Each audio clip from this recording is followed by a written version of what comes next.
how we moved from the disappointment, the toxicity, the decision not to bring a child into the world where there is no love, there is no affection, there is no empathy, there's no emotional intelligence and care for one another would not be fair, because we so wanted to be deliberate parents. We wanted to make sure that our children saw in us what we want them to be as parents themselves, because we often replicate what we see in our homes. But I think, yes, like Said said, it took us 6 years. For me, I knew I wasn't ready.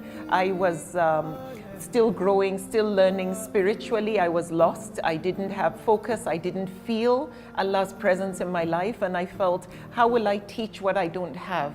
And that is so important as parents, that you need to get yourself in order before you can get others in order. Before you can be a parent, you need to be a model. You really have to have your act together.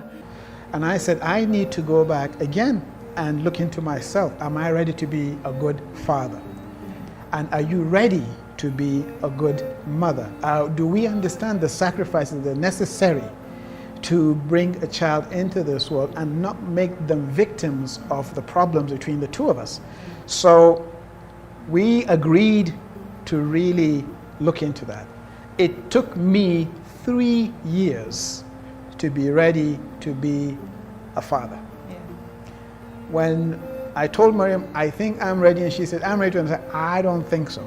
Well, to cut a long story short, it took the two of us 6 years. Yeah.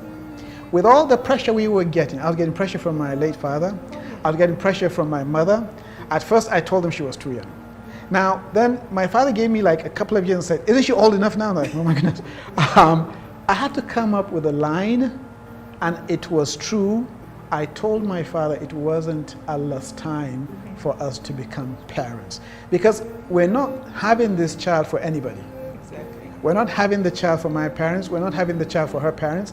Nobody should pressure you into having a child, because ultimately you are the ones that Allah will hold accountable for how you raise the child. And if you're not ready to be a proper parent, to be the best parent you can be, children should not be experiments. Absolutely. You should be prepared to be parents.